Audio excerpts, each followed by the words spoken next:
ओम शांति। ज्ञानी गुणी विज्ञानी समस्त को मोर हार्दिक अभिनंदन।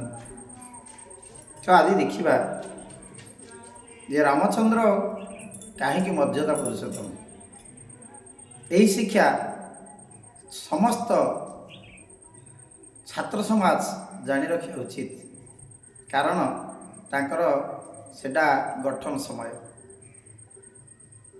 रामचंद्र बापा माँ को प्रथम केमी सम्मान दौले ताहा वाल्मीकि रामायण लिखित, तुलसीदास रामायण लिखित। तुलसीदास कलम कर प्रातः काल उठी ते रघुनाथा, जनक जननी पदे नावही माथा। प्रातः काल उठी ते रघुनाथा, प्रातः काल उठी प्रभु रामचंद्र प्रथमे जनक जननी पादरी प्रणिपात करथिले, तेणु से मर्यादा पुरुषोत्तम होइथिले। तो वास्तव में रामचंद्र माँ मान को एति भल पाउथिले, कहार कौन कथा केबे से अवमानना करि नाहंती। जेतेबेले ताकर वनवास समय थिला, माँ कैकेयी तांको वनवास पठवार योजना करथिले। से कथा निज माँ कौशल्या को मध्य कहि नथिले। से माँ को पाखे जाकि जेतेबेले ठिया हेले, माँ कहले कि राम तो एमती कहीं देखा कौन है ना माँ, पिता आदेश बदली जाइए। पिता आज कहते मत 14 वर्ष वनवास जावाई। सी कहले ये असंभव, ये तो संभव नुह।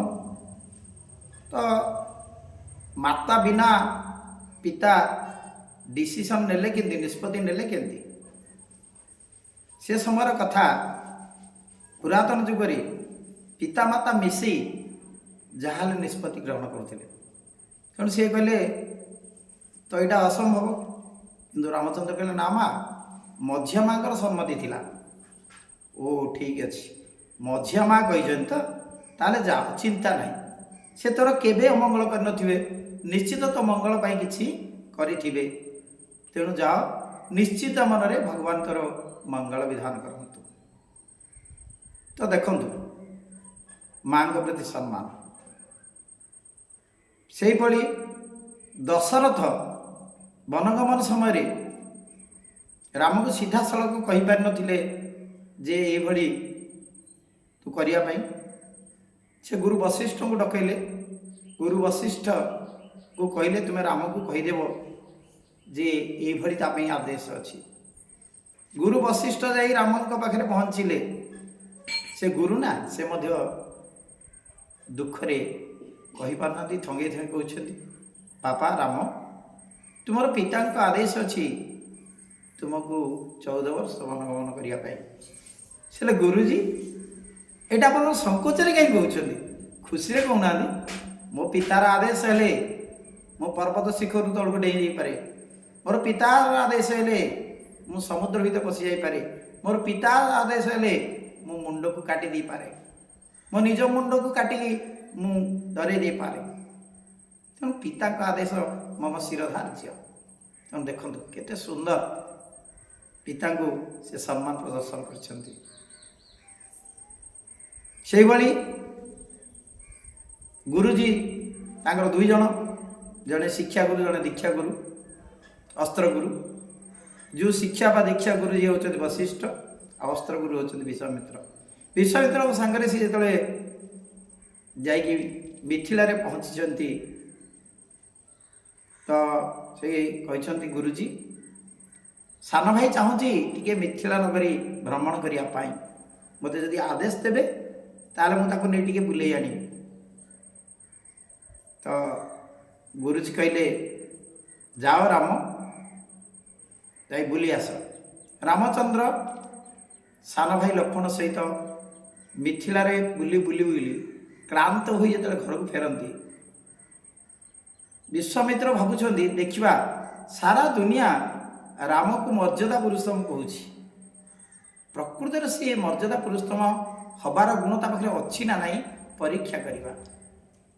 ତେଣୁ ଯେତେବେଳେ ରାମଚନ୍ଦ୍ର ଲକ୍ଷ୍ମଣ ଦ୍ୱାରଦେଶରେ ଦଣ୍ଡାୟମାନ ହୋଇଛନ୍ତି, ଗୁରୁଜୀ ମୁହଁ ବୁଲେଇ ଶୋଇଯାଇଛନ୍ତି, ଶୋଇବାର ବାହାନା କରିଛନ୍ତି। ଲକ୍ଷ୍ମଣ କହିଲେ ଚାଲୁନ ଭାଇ, ଗୁରୁଜୀ ତ ଶୋଇଛନ୍ତି, ଭିତରକୁ ଯିବା। ରାମଚନ୍ଦ୍ର ଠାର ଯାଇପାରିବନି, ଗୁରୁଙ୍କ ଆଦେଶ ବିନା ଭିତରକୁ ପ୍ରବେଶ କରିବା ନାହିଁ।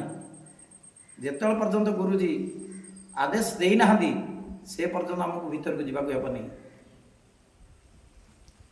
ତାପରେ ଗୁରୁଜୀ ଜାଣିଦେଲେ, ଗୁରୁଜୀ ଜାଣିଲେ ମୋ ପିଲା ପରୀକ୍ଷାରେ ଉତ୍ତୀର୍ଣ୍ଣ। ତେଣୁ କହିଲେ ଆସ ରାମ। ରାମ ଲକ୍ଷ୍ମଣ ଭିତରକୁ ଯାଇଛନ୍ତି, ସେମାନେ ହାଲିଆ ହେଇ ଫେରିଛନ୍ତି।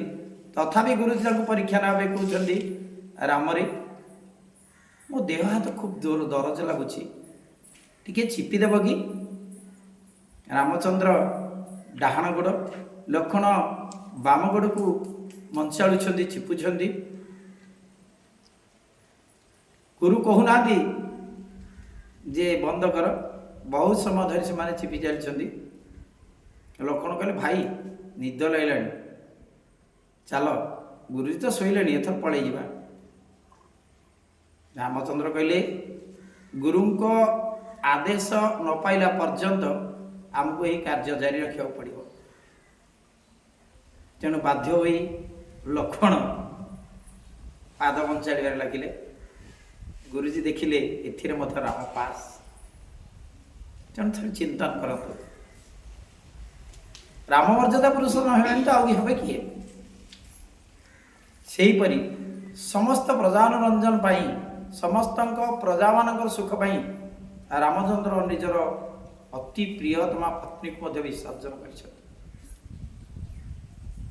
ନାରୀକୁ ସମ୍ମାନ ଦେବାକୁ ଯାଇ ସେ ଏକ ପତ୍ନୀ ବ୍ରତ ଗ୍ରହଣ କରିଛନ୍ତି। ଶପଥ କରିଛନ୍ତି ସୀତାଙ୍କ ଆଗରେ, ମୁଁ ତୁମ ବ୍ୟତୀତ ଅନ୍ୟ କାହାକୁ ଗ୍ରହଣ କରିପାରିବି ନାହିଁ। ସମସ୍ତ ନାରୀ, ଯେତେ ନାରୀ ରାମାୟଣରେ ତାଙ୍କ ସଂସ୍ପର୍ଶରେ ଆସିଛନ୍ତି, ସମସ୍ତଙ୍କୁ ସେ ମାର ସମ୍ମାନ ପ୍ରଦାନ କରିଛନ୍ତି। ତେଣୁ ଆଜି ରାମ ମର୍ଯ୍ୟାଦା ପୁରୁଷୋତ୍ତମ ଖ୍ୟାତ। ତେଣୁ ଛାତ୍ରମାନଙ୍କୁ କହିବାର ତାତ୍ପର୍ଯ୍ୟ ହେଲା, ଜୀବନରେ 3 ଜଣ ବ୍ୟକ୍ତିକୁ ଯିଏ ନ ମାନେ, ଜୀବନରେ 3 ଜଣ ବ୍ୟକ୍ତିଙ୍କୁ ଯେ ଶ୍ରଦ୍ଧା କରେନି, ଯେ ସମ୍ମାନ କରେନି, ସେ କେବେ ସଫଳ ହୁଏନି। ପ୍ରଥମ ଆଦ୍ୟ ଗୁରୁ ମାତା, ତାପରେ ପିତା, ତାପରେ ଶିକ୍ଷକ। ଏ 3 ଜଣଙ୍କ କଥା ଯିଏ ମାନିନି ତା ଜୀବନରେ ସେ କେବେ ସଫଳ ହୁଏନି। ଓମ୍ ଶାନ୍ତି।